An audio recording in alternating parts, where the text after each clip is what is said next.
आप सभी स्वागत है आप लोगों का पीएलएस मार्शल गॉड के एक नए हिंदी नोवेल एक्सप्लेनेशन वीडियो में।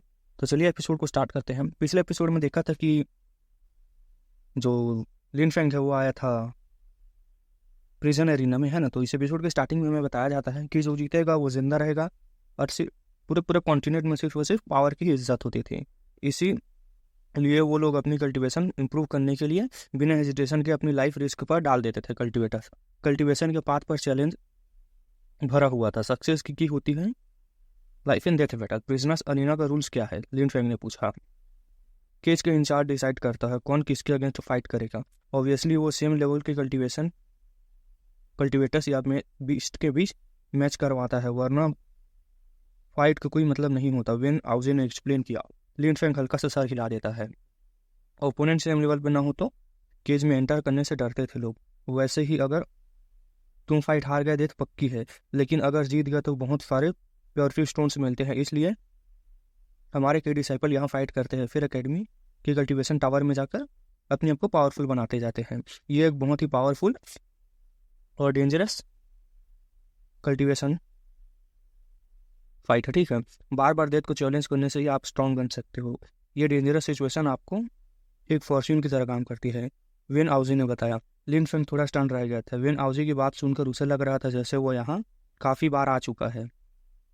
उसका सॉफ्ट और गर्ल लाइक फेस को देखकर ये इमेजिन करना मुश्किल था। वो लोग आगे बढ़ते हैं और लिन फेंग के अंदर केज के अंदर क्लियरली देख पाता है। केज बहुत ह्यूज थी, जैसे आसमान से गिरकर लोगों को अंदर बंद कर दिया गया हो। अंदर का अरीना दो पार्ट्स में डिवाइडेड था। एक साइड में कल्टीवेटर्स फाइट कर रहे थे, दूसरे साइड में फाइट्स के लिए, और दूसरी साइड के कल्टीवेटर्स बीस्ट से फाइट कर रहे थे। दोनों साइड के बीच व्यूइंग प्लेटफॉर्म बने हुए थे जहां अपनी पसंद की फाइट आप देख सकते थे। तभी लिन फेंग के सामने खड़े कुछ लोग मुड़कर उनकी तरफ देखते हैं, जैसे वेन आउजी से एक्सपेक्ट हो रहा था। उसने पॉकेट से 6 मीडियम क्वालिटी स्टोन निकाले और गार्ड को दे दिए। गार्ड साइड हो गया और उन्हें जाने दिया। फर्स्ट रेन राउस का प्राइस महंगा होता है, लेकिन यहाँ से व्यू सबसे क्लियर मिलता है, वेन आउजी ने कहा। लिन फेंग शॉक हो गया। एक मीडियम क्वालिटी प्योरिटी स्टोन पर पर्सन, ये तो बहुत महंगा होता है। एक मीडियम प्योरिटी स्टोन से सेलेस्टियल एकेडमी के कल्टीवेशन टावर में 1 महीना प्रैक्टिस कर सकते थे। या कोई छोटी प्राइस नहीं थी। यही नहीं, और सुनिए, महंगा नहीं है ये, एक्चुअली चीप है। सोचो कौन लोग अपनी यहाँ फर्स्ट रोज में बैठते हैं, वेन आउजी ने कहा। वो जो फाइट करना चाहते हैं या जो ऑलरेडी वेल्दी होते हैं, लिन फेंग ने जवाब दिया। बिल्कुल सही, 10 करोड़। और अगर वो केज में जीत गए तो कम से कम 10 मीडियम स्टोन मिलते हैं, क्योंकि वो जो अपोजिट टीम के बंदे होते हैं वो मर चुके होते हैं। फिर उसने थर्ड रो की तरफ इशारा करते हुए कहा, चलो वहाँ बैठते हैं। लोग उन्होंने सर हिलाया। पहले 10 रोज में ज़्यादा लोग नहीं थे, क्योंकि ये तो फाइट्स करते थे या इतने पैसे वाले वेस्ट करने वाले होते थे, ठीक है। जो 10 रोज में बैठे थे वो। जब लिन फेंग बैठा, एक फाइट अभी खत्म हुई थी। केज के अंदर एक स्लेव ने अपने ओपोनेंट के चेस्ट पे हाथ डालकर उसका दिल निकाल दिया था। सीन बहुत ही ब्रूटल था, ब्लड हर जगह फैला हुआ था। स्लेव के हार्ट को हवा में उठाकर खड़ा था, स्लेव हार्ट को, ठीक है। लेकिन क्राउड को ऐसा सीन देखने की आदत थी। वो लोग चिल्ला रहे थे। लिव फी जिंगयून और को नोजी फील होने लगा, मतलब थोड़ा अजीब देखकर इतना। लिन फेंग बाहर से काम, लेकिन अंदर से वो भी थोड़ा डिस्टर्ब हो चुका था। इस एक दुनिया में वीक को कोई जगह नहीं मिलती थी। वीक लोग बेकार समझे जाते थे, इसलिए उन्हें हटा दिया जाता था। ये रियलिटी थी जो धीरे धीरे लिन फेंग एक्सेप्ट कर चुका था। अगर तुम्हें अपनी एबिलिटीज फुल पोटेंशियल पर यूज करनी है तो तुम्हें केज के अंदर जाना है ही पड़ेगा, लिन फेंग ने सोचा। अगर लिन फेंग ओपोनेंट सेम लेवल पर मिलता तो वो बीस्ट से फाइट करना चाहता या कल्टीवेटर से फाइट करना चाहता, वेन आउजी ने पूछा। फिर एशियस बीस्ट से, लिन फेंग ने जवाब दिया। वेन आउजी सरप्राइज हुआ, फिर उसके चेहरे पर स्माइल आ गई। सही कहा। लोग सोचते हैं कि बीस्ट ज़्यादा स्ट्रॉन्ग होते हैं, लेकिन केज में स्लेव और भी ज़्यादा डेंजरस होते हैं। वो किसी भी वक्त मर सकते हैं, इसलिए वो बहुत ज़्यादा ब्रूटल हो जाते हैं। कभी कभी उन्हें लगता है तुम स्ट्रॉन्ग हो, लेकिन केज के आउटकम अलग होते हैं। एंड में कौन जिंदा रहेगा कोई नहीं कह सकता। जिंदा रहने के लिए एक कुछ भी कर सकते हैं। लिन फेंग ने सर हिला दिया। सच में वेन आउजी हरान था। कल्टिवेशन सिर्फ भी इंसान होते हैं, उन्होंने मुझे प्रवोक नहीं किया, उन्हें मारना गलत होगा, लिन फेंग ने कामली कहा। वे नाउजी का एक्सप्रेशन बदल चुका था। वो क्रूअल लगता है, लेकिन वो सिर्फ अपनी लाइफ बचाने के लिए लड़ते हैं। अगर उन्हें फाइट ना करे तो वो लोग मारे जाएंगे। प्योरिटी स्टोन्स के लिए उन्हें फाइट करना ही पड़ता है। मैं बिना किसी रीज़न के किसी को किल नहीं कर सकता। ये मुझे मेरे फ्रेंड्स के खिलाफ कुछ ना हो तो मुझे गिल्टी फील करता है।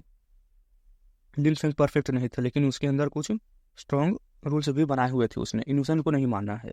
कल्टिवेशन के पाथ पर उसके लिए ये वर्च्यू ही इतना ही इम्पोर्टेंट था जितना डिटर्मिनेशन था। वेन आउजी बार बार कंफ्यूज हो रहा था। पहली बार कंफ्यूज हुआ था। यह जगह उसे पहली बार गलत लगने लगी। ये लोग स्लेव्स हैं, लेकिन फिर भी इंसान हैं। इस दुनिया में बहुत कम लोग होते हैं जो लिन फेंग जैसा सोचते हैं। ज़्यादा लोग सिर्फ स्ट्रॉन्ग बनना चाहते हैं, चाहे उसके लिए कीमत कुछ भी हो। किलिंग उसके लिए नॉर्मल होती है। शायद तुम सही हो, वेन आउजी ने कहा। तभी पीछे से एक आवाज़ आई। मिलिट्री स्टूडेंट्स कब से दुनिया के अगेंस्ट सिंपैथी दिखाने लगे। कितना रिडिकुलस है। वेन आउजी और लिन फेंग ने मुड़ कर देखा। उनके सामने कुछ लोग खड़े थे जो एक्सपेंसिव कपड़ों में थे और एरोगेंट थे। Political students. लिन फेंग ने भाव सिकोड़ लिए। उनमें से एक को वो पहले ही मिल चुका था। बाइजे, याद था ना जिसे थप्पड़ मारा था लिन फेंग ने, वही बाइजे था। ये अपनी ना मतलब लगाने के लिए आ चुके हैं यार बंदे, अब क्या बोले। ठीक है, चलो कंटिन्यू करते हैं हम। और देखो गाइज, मैं पीएलएस मार्शल आर्ट को थोड़ा सा शॉर्ट में अप्रूव ये करूँगा एक्सप्लेन, ठीक है, क्योंकि तुम लोगों ने जो सपोर्ट दिखाते नहीं रहो। तो चलिए कंटिन्यू करते हैं। सेलेस्टियल एकेडमी में जो मिलिट्री टेक्स्ट्स पढ़ते थे और जो गवर्नमेंट अफेयर्स पढ़ते थे, उनके बीच हमेशा टेंशन रहती थी। दोनों कैटेगरीज के स्टूडेंट्स कभी ना कभी अच्छे टर्म्स पर नहीं रहे थे। सिर्फ मिलिट्री स्टूडेंट्स ही प्रिजन अरीना में आना पसंद नहीं करते थे। पॉलिटिकल स्टूडेंट्स भी फाइट्स देखने आते थे, लेकिन वो ज़्यादातर टाइम पास मार्केट में ही करते थे, वैल्यूबल चीज़ें खरीदने में। बहुत लोग प्रिजनर अरीना के लिए आते थे क्योंकि यहाँ बैटल्स देखकर इंसाइट मिलता था, लेकिन उसके लिए करेज चाहिए होता था। जब मिलिट्री स्टूडेंट्स प्रिजन अरीना में फाइट करते थे तो अपनी एबिलिटीज इंप्रूव कर सकते थे, एनलाइटमेंट के पाथ पर बढ़ सकते थे। ये उनकी ब्रेवरी का टेस्ट था। लेकिन पॉलिटिकल स्टूडेंट्स ये सब ज़रूरी नहीं समझते थे। वो हॉट ब्लडेड नहीं होते थे और अक्सर शैडोज में काम करना पसंद करते थे। पॉलिटिकल स्टूडेंट्स के लिए मिलिट्री स्टूडेंट्स जो अपनी लाइफ रिस्क में डालते हैं बस स्टूपिड होते हैं। कुछ प्योरिटी स्टूडेंट्स के लिए अपनी लाइफ रिस्क करना उनके हिसाब से बेवकूफ़ी थी। उन्हें लगता था कि ये लोग मोस्टली पुअर फैमिली से आते थे। पॉलिटिकल स्टूडेंट्स को प्रिजन अरीना में आकर स्पेशली तब मज़ा आता था जब कोई मिलिट्री स्टूडेंट मर जाता था, चाहे फ्यूरियस बीस्ट उसे खा जाए या कुछ ले उसे मार दे। वो उनके लिए एक्साइटमेंट होता था। तुम लिन फेंग हो, तुम यहाँ स्ट्रॉन्ग होने आए हो क्योंकि तुमने ह्यूमो को चैलेंज किया है, बाइजे ने पास बैठ कर कहा। ठीक है, फिर उसने सरकास्टिक टोन में कहा, लेकिन ध्यान रखना किसी बीस्ट के हाथ मत मर जाना। हम सब देखना चाहते हैं कि तुम कैसे अपनी बेइज्जती कराते हो। लिन फेंग ने एक नज़र बाइजे पर डाली। क्लियरली ये लोग उसे जानते थे बाइजे की वजह से, लेकिन लिन फेंग इन्हें नहीं जानता था। इसलिए लिन फेंग ने बस उस येलो कपड़े वाले को देखा और केज की तरफ मुड़ गया। ऐसे लोगों को इग्नोर करना ही बेस्ट ऑप्शन था। वेल्दी और नोबल कल्टिवेटर्स एरोगेंट होते थे और समझते थे कि वो ही सबसे ऊपर है। जब वो बोलते थे तो लोग सुनते थे, यह कम से कम इग्नोर नहीं करते थे। लेकिन लिन फेंग ने उन्हें इग्नोर कर दिया था, जिससे वो गुस्सा हो चुका था। उसका स्माइल धीरे धीरे इविल एक्सप्रेशन हो जाता है। तुम बहरे हो क्या? मैं तुमसे बात कर रहा हूँ, उसने ज़ोर से चिल्लाया। लेकिन लिन फेंग ने कोई रिएक्शन नहीं दिया। मैं तुमसे सवाल पूछ रहा हूँ। अब लोगों का ध्यान उधर चला गया था। उसके बॉडी से कोल्ड की निकल रही थी। कितना नॉइजी है, वेन आउजी ने कहा। फिर उसने मुड़कर सीधे बोला, तुम बिल्कुल एक भौंकते हुए कुत्ते की तरह हो। येलो कपड़े वाला लड़का शॉक हो गया। अक्सर वो दूसरों को डॉग बोलता था, लेकिन ये यूनो रिवर्स हो गया था। या फिर सच में किसी कुत्ते के बेटे हो जो ऐसे भौंक रहे हो, वेन आउजी ने कहा और सीधे अटैक किया।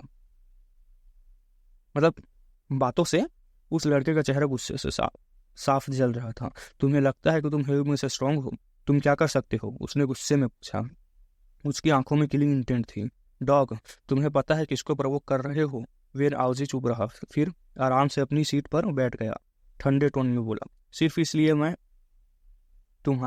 इसलिए कि तुम्हारा सरनेम यू है, इसका मतलब यह नहीं कि तुम एरोगेंट बन सकते हो। यू फैमिली से होने के बावजूद भी तुम एक डॉग ही हो, और यह शो ऑफ करना बस पैथेटिक लगता है। उसके काम और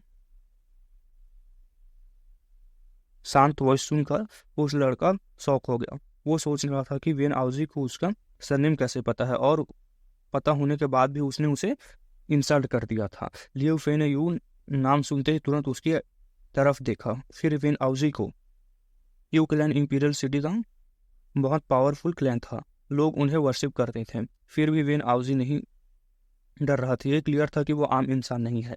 यू, लिन फेंग ने नाम सोचा। उसने यह नाम पहले भी सुना था। यूजू जूयू कंट्री में सबसे पावरफुल ग्रुप था।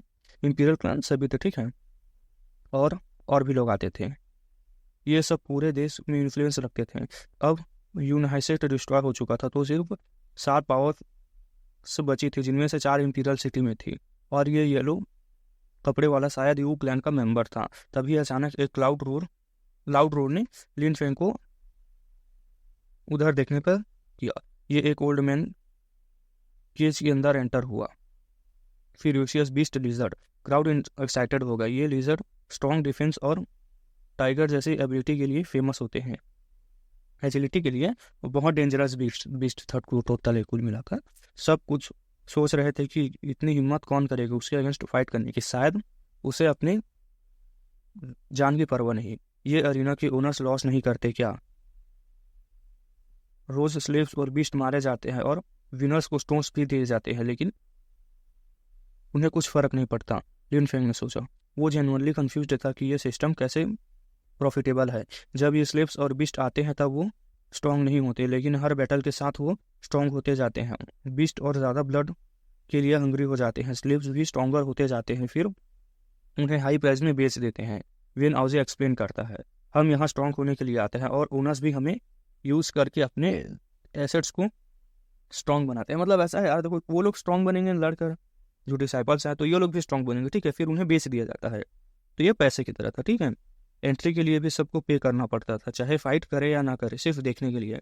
और जो फ्रंट रोज में बैठते थे उन्हें ज़्यादा पे करना पड़ता था। सोचो डेली कितना पैसा बनता होगा, वेन आउजी ने एक्सप्लेन किया। लिन फेंग ने हल्का सा स्माइल करके सर हिला दिया। उसने जल्दी कंक्लूजन निकाल लिया था। उसने ये इग्नोर कर दिया था कि हर एंट्री पेड है। तभी ओल्ड मैन ने अनाउंस किया कि लिजर्ड 4th लिंक की लेयर बीस्ट है। 28 विक्टोरियास। क्राउड एक साथ शॉक हो गई।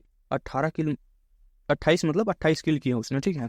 4th लिंक की लेयर के ऊपर के लिए रिवॉर्ड 20 मीडियम प्योरिटी स्टोन्स, उसे नीचे के लिए 100 प्योरिटी स्टोन्स थे। लिन फेंग के दिमाग में कैलकुलेशन चलने लगे। 20 मीडियम और 2000 लोग क्वालिटी स्टोन्स, इतना पैसा कि वो कोई आदमी 2 साल तक टावर में प्रैक्टिस कर सकता था। पावर का लेवल कितना बढ़ सकता है उस टाइम में, लेकिन अपनी लाइफ रिस्क में करके पैसा कमाना भी इतना ही डेंजरस होता है, लिन फेंग ने सोचा। उसने रियलाइज किया कि यून हाइसेक्ट में काफ़ी वर्थ इनके मुकाबले। रीना सिस्टम 20 मीडियम स्टोन से एक स्ट्रॉन्ग स्लेव, एक पावरफुल मार्शल स्किल या एक एजिलिटी टेक्निक खरीदी जा सकती थी। यह बहुत बड़ा रिवॉर्ड था, और इसी मोमेंट पर लिन फेंग बिना हेजिटेशन किए खड़ा हो गया। उसकी आवाज़ बिल्कुल काम थी। मैं नेक्स्ट बैटल लड़ने के लिए जा रहा हूँ। लिन फेंग की लाउड वॉइस मतलब तेज नहीं थी, लेकिन सब सुन सकते थे। सब लोग लिन फेंग को देखकर शॉक हो गए। इतना यंग होने के बाद भी 4th लिंक किलर के लिजर्ड से फाइट करना चाहता है। जो लोग केज में एंटर करते थे वो अपने आप को स्ट्रॉन्ग कल्टिवेटर्स मानते थे, वो अपनी लाइफ के साथ खेल सकते थे, लेकिन ये लिजर्ड 28 लोगों को मार चुका था। मतलब वो बैटल एक्सट्रीमली पावरफुल होगा। 4th लिंक किलर का कल्टिवेटर अगर उससे फाइट करे तो भी ह्यूज रिस्क होता है। इवन 5th लिंक की लेयर के एवरेज कल्टिवेटर के लिए भी जीतना इजी नहीं था, और जो 4th लिंक की लेयर में थे उनके लिए तो ये जीतना इम्पॉसिबल था। इसलिए उनके लिए रिवॉर्ड 100 मीडियम प्योरिटी स्टोन्स रखा गया था। बाइजे स्माइल के साथ देखने लगा। जब उसने लिन फेंग को खड़ा होते देखा, उसे लगा कि एक मिलिट्री स्टूडेंट्स मरने वाला है। कितनी पीटी की बात है, ही मुंह के साथ फाइट करने से पहले मर जाएगा, उसने डिसअपॉइंटमेंट में कहा। पीले कपड़े वाले ने, भिखारी पैदा हुआ भिखारी ही मरेगा, कुछ प्योरिटी स्टोन्स के लिए लाइफ रिस्क में डाल रहा है, ये तो मर ही जाएगा। बातें कर रहे थे वो लोग। लिन फेंग ने मुड़ कर उस लड़के को प्लेफुल नज़र से देखा। प्रिजन अरीना 2 कल्टिवेटर्स को लाइफ एंड डेथ बैटल का स्टेज देता है, क्यों तुम मेरे अगेंस्ट ट्राई करना चाहते हो? लिन फेंग ने इतनी लाउड वॉइस में कहा कि पूरा व्यूइंग प्लेटफॉर्म सुन सके। येलो कपड़े वाला लड़का तुरंत चुप हो गया। वो बिल्कुल स्पीचलेस हो गया। फाइट करोगे या सही या नहीं, सिर्फ बकवास करते हो और एक्शन लेने की हिम्मत नहीं, बड़ी बातें करने वाले कचरे इंसान हो तुम, लिन फेंग ने कहा। वो लड़का गुस्से से जल रहा था। लोगों की नजरें उस पर थी जैसे सब उसका मजाक उड़ा रहे हो। बेचारा कितना ब्यूटीफुल है, वेन आउजी ने कहा। लेकिन लिन फेंग ने उसे इग्नोर किया और केज में तरफ चल दिया। ओल्ड मैन ने गेट खोला और लिन फेंग को अंदर जाने दिया। जैसे ही लिन फेंग केज के अंदर गया, उसे एक हैवी प्रेशर फील हुआ, जैसे सारी की उस पर प्रेशर डाल रही हो। लिजर्ड ने लिन फेंग को देखते ही जोर से रोर किया। लिंक लेवल बीस्ट इंटेलिजेंट होते थे, उसे पता था कि ये वो या तो वो बचेगा या लिन फेंग। उसकी आंखें बिल्कुल कोल्ड हो गई थी। वो धीरे से लिन फेंग की तरफ बढ़ने लगा। लिन फेंग बिल्कुल काम था, कोई पैनिक नहीं, कोई फियर नहीं। सडनली लिजर्ड ने जंप किया फुल स्पीड से लिन फेंग की तरफ। लिन फेंग ने अटैक किया। लिन फेंग ने दोनों हाथों से 8 स्ट्राइक ऑफ रेसोल्यूशन मारी। ये अटैक इतना पावरफुल था कि 4th लेवल नॉर्मल कल्टिवेटर एक स्ट्राइक में मार सकता था, लेकिन लिजर्ड ने डॉज कर दिया। उसने अपनी क्लॉज से अटैक ब्लॉक कर दिया और उसकी पावर रिड्यूस हो गई। फिर भी कुछ स्ट्राइक्स उसके बॉडी पर लगे और वो पीछे उड़ गया। उसने जोर से रोर किया, लेकिन वो इंजर्ड नहीं था।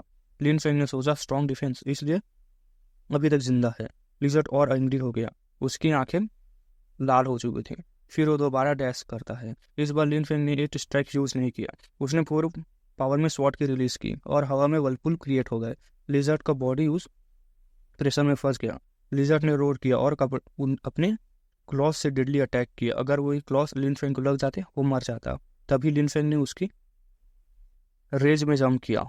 रेंज में उसने अपना हाथ ऊपर उठाया। ये क्या कर रहा है? हाथ से क्लॉज ब्लॉक करेगा या पागल है? बातें कर रहे थे सभी लोग। लिजर्ड ने के क्लॉज स्वॉर्ड से भी शार्पर थे। लिन फेंग के हाथ जैसे ही क्लॉज से टकराए, एक ब्राइट लाइट ने पूरे अरीना केज को फिल कर गया। सब स्टन हो गया। लिन फेंग बिल्कुल सेफ था। लिजर्ड पेन में चिल्ला रहा था, यह कैसे पॉसिबल है? सभी लोग यही बातें कर रहे थे। लिन फेंग आगे बढ़ता गया। वो क्लोज कॉम्बैट करना चाहता था। दोनों लाइटनिंग स्पीड से मूव कर रहे थे। क्रैक की आवाज के साथ ब्राउन ब्लड हवा में उड़ गया। लिजर्ड की बॉडी पर एक बड़ा कट लग चुका था। उसने अपने हाथ में स्वॉर्ड की कॉन्सेंट्रेट की। उसके हाथ स्वॉर्ड से भी शार्प हो गया था, एक कल्टिवेटर ने एक्सप्लेन किया। क्राउड शॉक्ड थे। बाइजे और येलो कपड़े वाला लड़के दोनों स्टन हो चुके थे। उन्हें समझ आ गया था कि लिन फेंग पहले अपनी स्ट्रेंथ हाइड कर रहा था। लिन फेंग उनसे काफ़ी स्ट्रांग था। लिन फेंग ने को उनकी थॉट्स का कोई फर्क नहीं पड़ रहा था। उसके फोकस सिर्फ विक्ट्री पर था। हर बार जब वो हाथ लिजर्ड पर टच करता, ब्लड फ्लैश होता। कुछ ही टाइम में लिजर्ड बहुत ब्लड लूज कर चुका था। उसकी कंडीशन वीक हो रही थी। लिन फेंग ने सोचा अब गेम खत्म। वो और पास आया। एक मैसिव स्वॉर्ड की उसके हाथ से निकला और एक स्ट्राइक में उसने लिजर्ड का हेड कट कर दिया। बैटल खत्म हो चुकी थी। क्राउड शॉक थी। सब अमेज्ड थे, कितना स्ट्रांग है। बातें चल रही थी। ओल्ड मैन केज में आया और बोला, तुम जीत गए। ये लो 20 मीडियम प्योरिटी स्टोन्स। लिन फेंग ने बिना फॉर्मेलिटी के स्टोन्स लिया और बाहर निकल गया। उसने एक बार स्लेव्स वाले साइड की तरफ देखा, तो वहां भी एक स्लेव अभी मर गया था। दोनों साइड्स के बीच एक आयरन गेट थी। अगर ये वो खुल जाए तो बिस्ट और स्लेव्स एक साथ आ जाते। केज के बाहर लिन फेंग को रिलीफ फील हुआ। अंदर का प्रेशर खत्म हो चुका था। वो वापस अपनी सीट पर आ गया था। उसने येलो कपड़े वाले लड़कों को देखा और हल्की सी मॉकिंग स्माइल दी। फिर पीछे जाकर अपनी जगह पर बैठ गया। केज की दोनों साइड्स पर नए फाइट्स लाए जा रहे थे। फाइटर्स, एक नया फ्यूरियस बीस्ट आया और एक नया स्लेव। स्लेव के बाल इतने मेसी थे कि फेस क्लियरली नहीं दिख रहा था। उसके हाथ में हैंडकफ्स थे और पैरों में चेन्स थे। हर स्टेप पर मेटल की आवाज आ रही थी। सडनली उस स्लेव ने अपना सर उठाया। उसकी फेस विजिबल हुआ और उसके फेस पर एक वर्ड लिखा था, जून। तो आखिरकार ये जून का मतलब क्या होता है? तो इस एपिसोड को यहीं तक रखते हैं गाइस। मिलते हैं न्यू एपिसोड के साथ, और तब तक के लिए बाय बाय। आपको एक और long video world defying dead God का में देखने के लिए मिल जाएगा। तब तक के लिए बाय बाय।